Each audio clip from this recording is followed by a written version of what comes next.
Welcome into the Draft Network Senior Bowl coverage brought to you by Mercedes-Benz Corporate Sales. I'm Paige Demakos here with Kyle Krabs and Joe Marino. Guys, it feels good to be back, the three of us. It's been a while. Yeah, it has. We last saw each other in 2018, April for the 2018 draft, and here we are again, new location, same folks. Yeah, same folks, and it feels good just to be talking about football and knowing that it's draft season. Yeah, best time of year, right? Even though it's a little cold outside, it's the best time of year talking about the new players that are going to be in the NFL. A little cold? I was going to say. No, it's chilly today.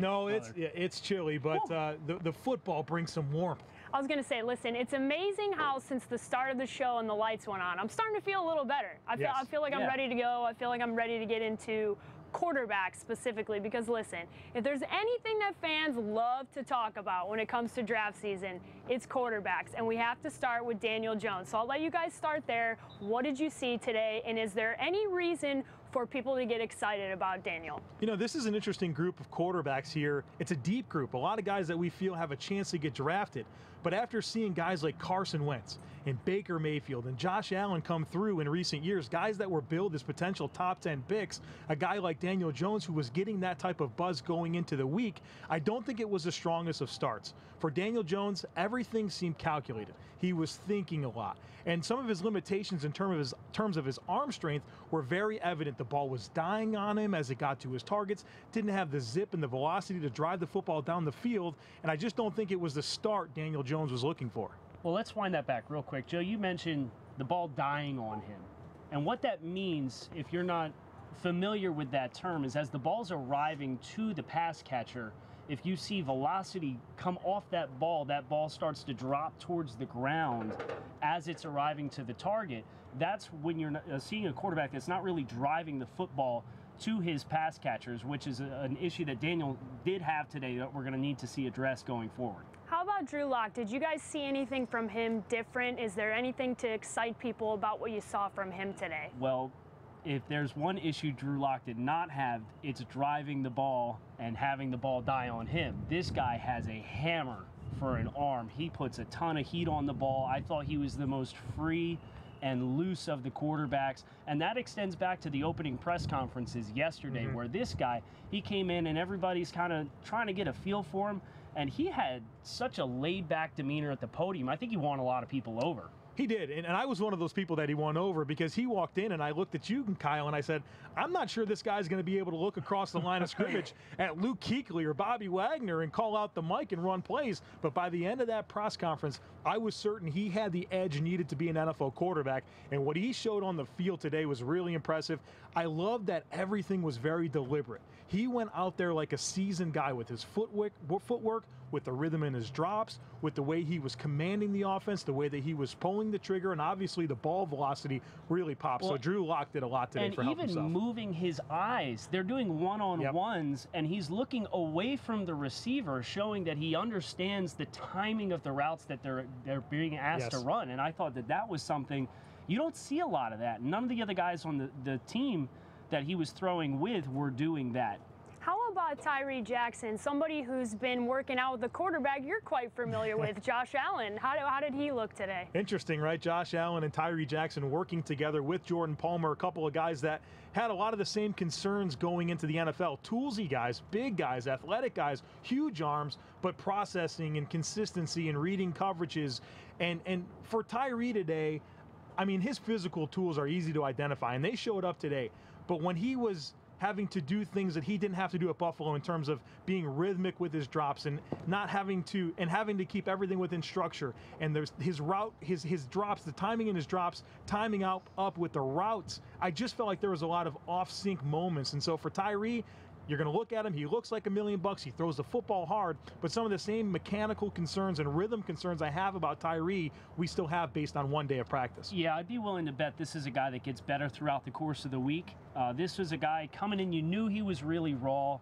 You get him in NFL coaching situations, and I really expect with his physical tools, as he further grasps really what he's being asked to do, he's going to improve by leaps and bounds. This is a player I expect to eventually be a top 100 selection just based on his physical tools, because he can move too. He can manipulate the pocket. He had a couple throws in a game that I watched recently against Toledo in which he was sliding in the pocket to avoid rushers and pushing the ball down the field. Those home run type throws is really his bread and butter. What can you see from him this week that'll make you kind of be won over? You know, I think with all of these quarterbacks, especially on Tuesday, it's such a challenging day because they're still finding their way. Yeah. They start the day really early with the weigh-ins, you know, walking across the stage in their underwear, getting measured in front of the NFL community, and then it's media day and interviews, and then it goes right into practice, and it's cold outside, it's windy, and so there's a lot of factors that go into play that make it even more challenging for them to find their way on day one here, working with receivers that they've never worked with, working with a bigger football than they've ever thrown, and working with coaching staffs that are asking for different things than they've ever been asked to do. So there's so many factors in play. They're finding their way, and I expect them to improve each day. Yeah, I really think the Senior Bowl structure, it's kind of turned into like the NFL Combine, where they mentally try to break you. They try and break you down and see how you hold up in these kinds of situations. This first day is very, very tough, and I expect Tyree to bounce back after the inconsistencies that he had today. You guys are telling me that the guys don't feel comfortable walking around in their underwear? That's not comfortable for everybody? Oh, I thought it was. I would check out. Let's start with the last guy here, and that's Will Greer. What did you guys see from him, and what do you need to see from him to be excited about him? Yeah, I really like Will for the plays that he's able to make when the play gets off structure. I think that's where Will is really at his best. With that said, some of his reps today did not showcase that because they're asking him to work within structure and, you know, do rollout passing and hit guys on the move. And he had some inaccuracies when it transitioned to 7-on-7 and the team drills. He threw some really nice balls. He had a really nice ball to his teammate David Sills in today's practice. So Will Greer is a guy who can move. He can push the ball. He likes to take big shots, but at the same time, he's not a physical talent like some of the other guys we've talked about. You know, with Will, I thought, just like Tyree, just a lot of rhythm issues, not being able to get his drops right and being able to be in sync with his wide receivers. But you mentioned the David Sills play, and I want to go back to that because that was a beautiful throw. Sills was running a 9 route right down the sideline. Their wide receiver, the cornerback was right in phase with him, step for step, all the way down the field. And Greer put it in the bucket, right on his outside shoulder where it had to be. Because if he didn't, that thing's getting swatted away, it's getting picked off, but Greer showed that chemistry with a wide receiver that he's familiar with, and that kind of goes back to what we were talking about. He got a chance to throw a ball with the player he's familiar with, and he put it right on the money. Guys, what did you guys do? What did you guys do that we're going to get in trouble? Do you hear that in the background? Maybe we slandered the wrong guy. Listen, I knew you guys would do something to get all of us in trouble, and it didn't take very long for that to happen. Guys, I don't mean to tell you that I'm going to have to kick you off, but guess what we're going to have to do? I'm going to have to kick you two off because the next segment that we're going to get into is defense, and unfortunately, for the two of you two are not included in it. That means that John Ledyard and Trevor Sikkema are going to come up. But any parting thoughts from you guys on quarterbacks and the quarterback group today? Just looking for growth tomorrow. I mean, we got a lot of quarterbacks here that we didn't get to. Jarrett Stidham, Trace McSorley, a lot of quarterbacks, Ryan Finley. And so I want to see this group collectively get better, more comfortable, and have better days tomorrow and then again on Thursday. Well, I'll tell you what, this is going to be the ultimate litmus test on if hand size matters because these guys are going to be throwing wet footballs tomorrow. So we're going to see for sure who's able to sling the ball around in the rain. Yeah, I don't look forward to the rain tomorrow. I know that's for sure. Guys, thanks for joining me. I know coming up next, like I said, John Ledyard and Trevor Sikkema will be joining me, and we're talking defense. So stay right here for the Draft Network Senior Bowl coverage.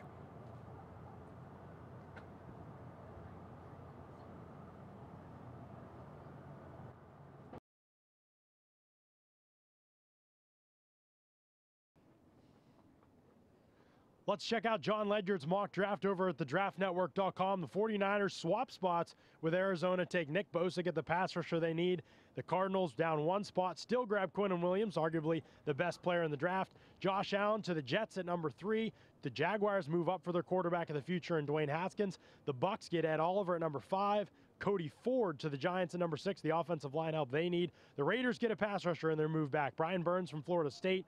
Detroit grabs a corner opposite Darius Slay and Greedy Williams. The Bills get their deep threat for Josh Allen and DK Metcalf. And the Broncos land their quarterback of the future in Drew Lock. Stay tuned for more draft coverage over at thedraftnetwork.com. Trevor Sikkema and John Ledyard here from thedraftnetwork.com, bringing you a little NFL draft word association. What's going to happen is I'm going to say a prospect's name, and John over here has got to give me the first thing that pops into his mind. We're going to try to limit it to one word. That's the point of the game. But if you got to give me 2 words, maybe a phrase, we could let that slip by. You ready? Yeah. Okay. Let's do it. First one, DK Metcalf. Massive. That's a good one. Montez Sweat. Stiff. Okay. All right. I can dig that. Easton Stick. I knew this one would get it. Way overrated. I knew this one. He emphasized the way there. Wow. Damian Harris. Faster than you think. Okay, that's a phrase. That's a phrase. Too many I words, cheated. but all right, that's fine. And N'Keal Harry. Strong. Okay, I like that one. Ed Oliver. Explosive. Okay, we're back to one word. This is good. Jonah Williams. Offensive tackle.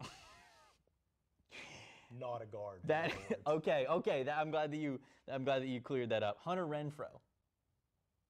Don't say it. Hands. Oh, I thought he was going to say grit. Amani Oruwariye. Frustrating. Okay, and then the last one, Will Grier. Gritty. Had to use it. I would have gone with Gator great, but that's all the time that we have for this word association. Make sure you guys are always checking out thedraftnetwork.com. I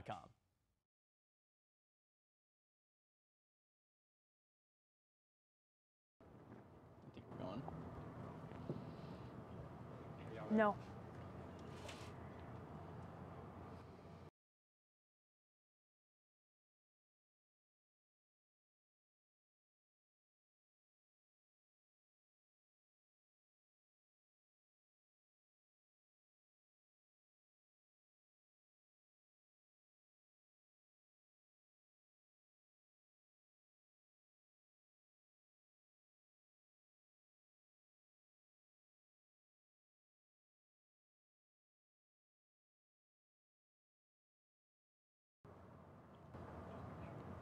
Welcome back to the Draft Network's coverage of the Senior Bowl, brought to you by Mercedes-Benz Corporate Sales. I switched out the guys. I told you I was bringing in 2 different guys, so now I'm joined by John Ledyard and Trevor Sikkema. Guys, thanks for joining me. Welcome to the set. We're really excited to be here. Let's talk about some social media and how everybody can follow us. I want everybody to know that and starting off the show here. So go ahead, guys. Tell them, how can everybody follow us and watch everything that we're doing all week long? Well, on Twitter, at Draft Network LLC. That's the main spot. You're doing good. You're doing good. You want to keep going, or Twitch at this is the Draft Network. The Draft Network. The Draft Network. I thought I knew it. I didn't want to mess it up. Okay, you know what I mean? that's why I'm here. I'm your security blanket. It's okay. Those are the 2 main spots, right? And on IG, the Draft Network. The on Draft IG. Network, Yeah, the correct. Draft Network. Those are the big 3. Got 2 out of 3. And you guys got to check us out on YouTube. I know JC would be remiss if I didn't mention that we have a YouTube channel, so check out the Draft Network. Be sure to check us out everywhere. And again, thanks to our sponsor, Mercedes-Benz Corporate Sales. I want to give a big shout out to them for making this all happen. But guys, how you feeling first and foremost? I know you guys got to stay a little warmer. You didn't have to sit up here with me. So no, it's still cold. I'm from Florida, so this is still very cold for me. But you know, I'm from the mountains of Pennsylvania, so I feel good. As you've mentioned to me multiple times today, I'm from Scottsdale and Trevor's from Florida. Yeah. So we're cold. We're feeling it. We're definitely feeling it. But guys, overall views of today and the defense. Yeah, I really thought it was an interesting day because the practices start off a little slow, but I feel like as they unfold, you start to see some things in one-on-ones. Sure. And obviously, Delaware safety Nasir Adderley, my top player coming into this event at any position, was the guy that I was really looking forward to watching. I thought he did some good things today, although there weren't a lot of reps for him to make splash plays per se, but at the same time, his athleticism is on display at all times, and this guy can move. I think he's going to run 4.4. It's hard for safeties, especially just in day one, because you're not really testing the back end. Right. I mean, safety is so much about communication and chemistry with the rest of the secondary, so it's tough for him to necessarily stand out in day one, but I'll tell you how he stood out. We had the interviews earlier this morning, and the confidence that this guy had, it just, you could see whatever question it was about his strengths, his weaknesses, what NFL teams were telling him, all that kinds of stuff. He was ready for it. He was totally ready for it. He was candid. He was open, and he knew exactly what he did well, what he needs to work on. And that was really what was most impressive to me about Adderley, which when you pair that with the talent he has, you're talking about a really good player. How about Amani, the cornerback from Penn State? Yeah, we differ here. We differ. Oh, you guys are gonna fight here. Okay, cool, perfect. Go ahead. You give them the positive, and I'll give them the negative. Okay. The same shtick we do on the podcast. Right. This is your brand. Yes. I'm trying to build people up. I see what's good in them, and you always tear them down. I'm see just what's here to bring bad. everybody back to reality. I thought Amani was pretty good, actually. I thought, he's an outside corner. He's a man-on corner, so they were playing him in press coverage a good amount, and I thought he did well. I thought he's got the hips to mirror guys. He's got the feet to mirror guys. Now, was he a little bit slow on some occasions? I think there were 1 or 2 plays where he got beat deep. You're going to overemphasize those more than you should, but we'll get to that in a second. But I thought that the things that he did really well, he displays that man coverage ability, and we're seeing it's a league that you got to be aggressive on defense. And when I look at Amani Oruwariye, he is a player who I look at and I can say, I can put this guy on an island and trust him every now and then to get more aggressive in the box with blitzes, those kind of things. Quickly, mixed or negative? I don't disagree with everything you're saying, but at the same time, I do like him more as a zone cover corner when he can face the football and make plays. I think that's fair. I think the issue is when you see him a little bit in man coverage, the transitions are a little bit slow at times. Jacoby Myers had a great day of practice, the NC State wide receiver, and he put him in the blender a few times, I thought. Got open scouting term. Put him in the blender. That was good. I had to throw in, I'm going to throw in more cliches as we go. Okay. Just wait and see. But I thought he also beat him deep down here in the corner of the end zone. I think the ball was overthrown out of bounds. So I think our Warrior does some things really well, but I think the scheme fit will be important, and how he does in press man the rest of the week. When I talked to him today, I said, what was the big thing, one of the big things you need to work on in college? He said it's just remembering how big he is. He's a huge corner. Right. But he doesn't can always bully play these like guys. It. Yeah, no, he absolutely can. Yep. All right, guys, we got to talk about Montez Sweat, and I know if you watched on Twitter, you knew that he impressed today at the weigh-in. So other than the weigh-in, what did you guys see today? You, me? I'll do it. You were down there. Yeah. You saw the clip. Yeah, I think that the reality is with Montez Sweat is that you're going to have some athletic limitations. He doesn't corner at a high level. I think he's a little bit stiff in the hips, but at the same time, man, this dude is powerful. He has an unbelievable frame. He looks the part for sure, and he plays so hard and so physical. So there's a lot to like about him, while at the same time recognizing that, in my opinion at least, there are some limitations I think that can limit him as a pass rusher, but we're still talking about a starting caliber defensive end in the NFL. Right, and I think he put that on display. Well, I believe it was against Titus Howard, right, from Alabama State. He set him up on the rep, and if you're on Twitter, you've probably seen it by now, where he puts him in a move, gets him to open up a little bit, and the second he saw that window, he went after him, put him on his butt, got to the quarterback. Those are the kind of things that you can get out of Montez Sweat. That setting up, that pass rushing with a plan that we always talk about, that is so valuable for a lot of these guys. I think Montez Sweat does it pretty well out of this class. He might not have the high-end athletic talent like some of the guys that might get drafted a little bit before him, but when you're talking about adding a piece on the edge that could really complement your defense, I don't think this guy's anywhere near like a liability or anything like that. I still think he's a really solid player, and he showed that today. So do you guys agree on him? I think we agree on him more than we agree on most. Yes, that sounds like we agree. We'll take it as a win. It's All fair. right, let's talk about Jalen Ferguson. Do you guys agree on him? I think so. Another guy that's in the vein of Sweat, I think, but maybe a little more stiff, a little less creativity as a pass rusher. Sure. There are reps where, and I did a pretty extensive article on him earlier in the year, and there are reps when it looks like when he's going 100%, he will just blow by his competition. This guy has the NCAA sack record and he beat Terrell Suggs for that record this year, which is really impressive to do. So when he's going 100 miles an hour, the effort, we talked to him earlier today at the podium, and he said using his hands. And I thought he knows what he does well, and using those hands are things that he does well.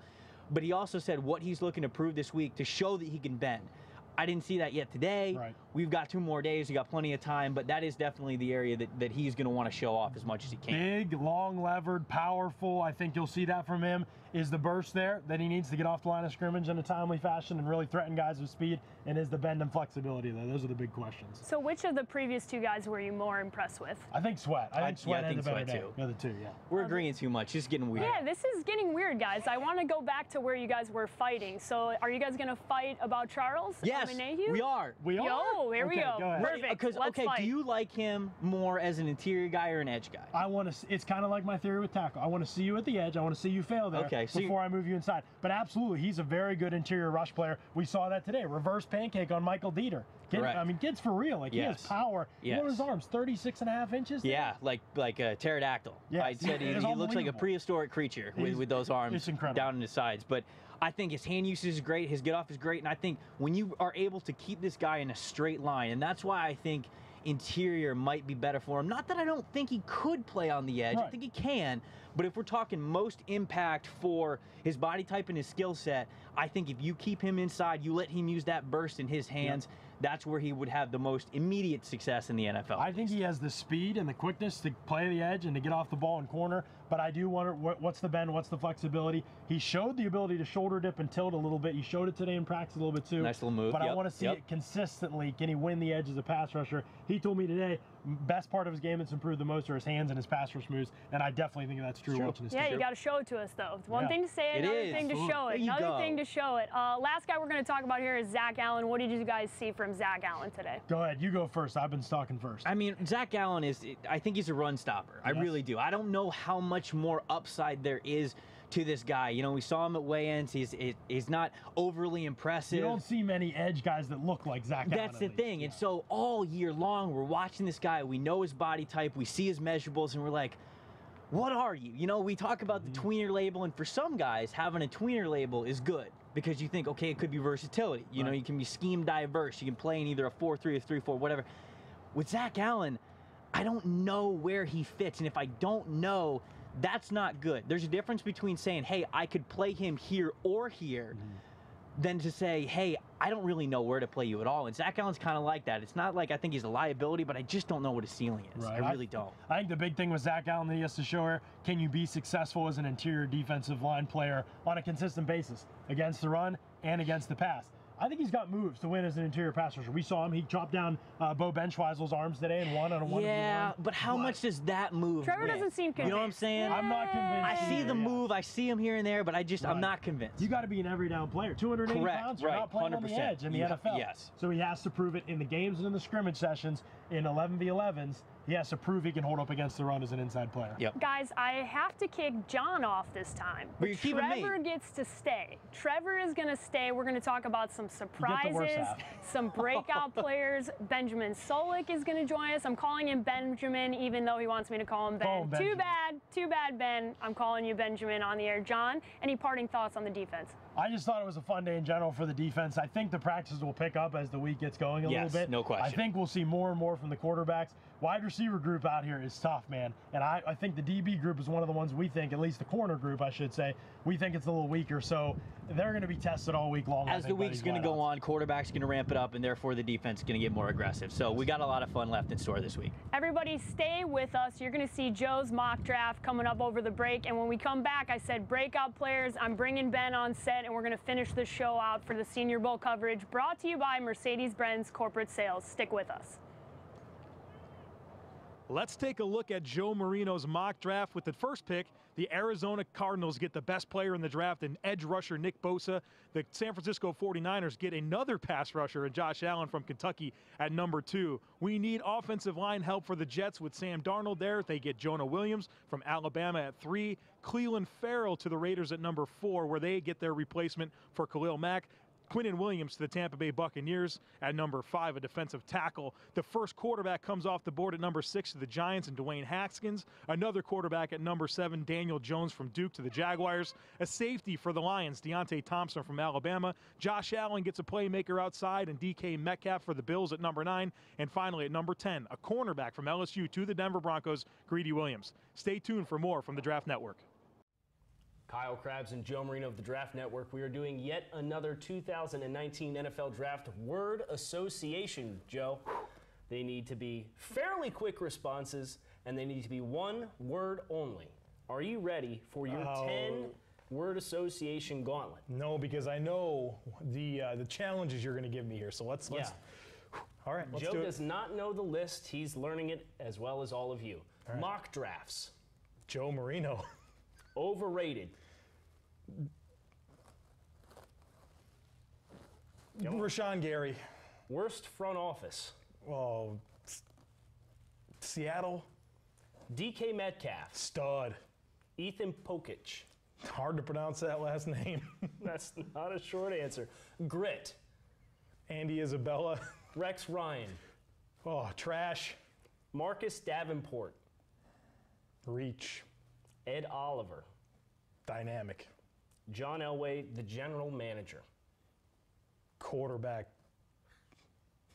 Got to That's get it right. He's got to get the quarterback okay. right. Well, Yeah. folks, there you have it. Thanks for playing along, Joe. Glad we got through that. Thanks for visiting yet another word association. Come back to thedraftnetwork.com. We got plenty of video scouting reports and tons of great content for you guys for this year's draft.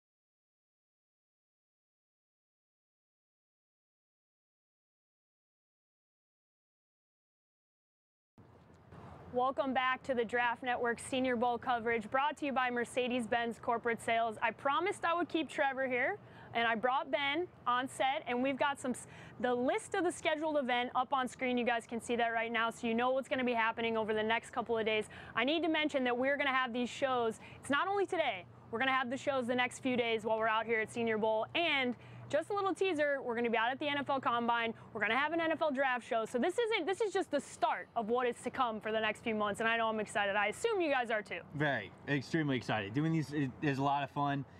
These kinds of live shows, and we're going to have even more coverage at the Combine, more coverage at the Senior Bowl, obviously, before then, and then who knows for the NFL draft. I'm going to keep that part a mystery. Oh, yeah. I'm going to keep the NFL draft part a mystery, but yeah, this is a lot of fun. There's a lot to come, but you get to start the top performance of the day for you on offense, on the offensive side of the ball. So that's where you get to start. So go ahead. Okay, Floor is yours. I'm going to go with offensive tackle Andre Dillard. And he, going into the week, I'm not going to lie, I had my concerns about him. I don't know, Ben, I'm interested to see what you thought of him, but going into the week, I kind of thought really had concerns with his hand usage. I thought people were just getting off of his blocks way too quickly. This week, it looks like he is really polished up in that area, and what stood out to me was he was so fast. I mean, there were reps where he was out of his stance and ready to take on an edge defender before the edge defender was even getting out of his stance. And so that was so impressive to me about how quickly he was able to get by, how quickly he was able to move his feet, get his hands up, and I thought he did a pretty good job with his hands today when he was getting into blockers as well. Yeah, when you're a scout, when you're a general manager, when you are doing this like us in the media, you come into the Senior Bowl with questions to answer for these players. Sure. Dillard was that guy because of the scheme at Washington State. The ball came out so quick. He had such passive sets. You had a lot of just questions about like how aggressive he could be, how he could bring it to guys. Day one is a good answer. It's a good start. He's still got more work to do, certainly. But you come in with questions for these guys, and Dillard answered it, checked the box on day How about for you, though? Who is your standout player on offense? It sounds like you're agreeing with him a little bit, but you got to pick your own guy. No, my guy flashed right away. Bruce Anderson, North Dakota State running back. So I wanted to pick this guy, and Ben came up to me, he's like, dibs. Yeah. I got dibs. So I'm like, okay. I got it first, man. I landed. And listen, you're seeing it right now. Anderson as a pass catcher, right? North Dakota State, only 12 receptions this year, but 200 yards and 3 touchdowns. Highly effective. Healthy average. They immediately get him out there catching passes. He's putting linebackers in the spin cycle. Inaccurate throws, he's going down and he's getting them. The natural stuff that, running backs, sometimes they don't have these receiving abilities. Anderson's clearly got it, and it's huge for his evaluation. This was a guy who, is going to be an FCS All-American, as he was the past 2 seasons. Motor for the North Dakota State Bison offense. And right now, a running back class here in Mobile that lost Bryce Love, lost Damian Harris. He was a late call-up. He had the strongest day of any of the backs that I saw, and we've got other small school guys who are here. He's showing out great size, good athleticism, huge opportunity for Anderson this week. I agree with you. He looked like a natural, I think, right off the bat. He actually had the very first snap of that pass-catching drill that you're talking Otara about. Alaka, the poor Texas A&M linebacker, will never forget. You hate to Anderson see it. was gone in a flash. He worked him right away. And Easy peasy. yeah, I think it was easy to see why both of us really liked Anderson. All right, Trevor, let's move over to the defensive side of the football. Who stood out to you today on the defensive side? New Mexico State linebacker Terrell Hanks. He's cut. Listen, he's cut. I know it's limited contact in some of these practices, but Did you see how they both lit up when As a talking about linebacker, him. That was a we're little expressive. We're ridiculous. They're expressive very people. excited about him. They're very excited about him. Very good way to put it. And so, you know, with linebackers, it's tough kind of at these all-star events because, hey, you're all here to get better. You don't really want to hurt anybody, so you're not tackling. But a linebacker's job is to tackle, right? It's like it's saying, hey, I want you to show out, but we're going to take away the main way that you can show out as a player. Right. Hanks wasn't having it. He was putting people on their butt. He was kind of thumping a little bit, getting a little bit physical. Even when he was wrapping them up, he was giving them a little pop of the pads. And so that really stands out to me because that shows you need to have an alpha linebacker. Yeah. If you're going to be a linebacker, you're going to take contact almost every single snap. You got to be an alpha about it. And I got to say, that really stood out to me. Ben, you gotta move on to your guy. You got to give us specifically your guy that stood on defense. I'm excited about him. Oh, boy. Isaiah Johnson, corner out of Houston. Very good This choice. is a wide receiver convert who's now playing corner. We're talking about came in at 6'2", 210 pounds. 33.5-inch arms. Dude is long. Now we're going up against some big wide receivers here, and he's playing with physicality. He's getting into the cylinder of these wide receivers. He's not letting them beat him within the first 5 yards. We call it the contact window. When corners are allowed to hit receivers, he gets up in their grill, and you can see it was taking some of these guys. Will Greer, Deebo Samuel. These are Power 5 players. They were not ready for Johnson today. I was told by a member of the Senior Bowl staff they think Isaiah's going to run again over 200 pounds in the 4.4s. If he does that, he's top 50. His size, like right? we're talking about a guy now who that cover 3 mold Seattle, San Francisco, that Gus Bradley. I can tell you're not excited about him at all. No excitement about him at all. Ben is not excited about him at all. He's a player. He's really good. Surprise player of today for you, Trevor. On either side of the ball, who stood out to you and totally surprised you? I'm going to go with Oklahoma offensive guard Ben Powers. Yeah. He was a wall today. I mean, I know the Oklahoma dudes kind of had a narrative going in that they were going to be good. They were kind of the standouts, obviously coming from a big school. But I was even,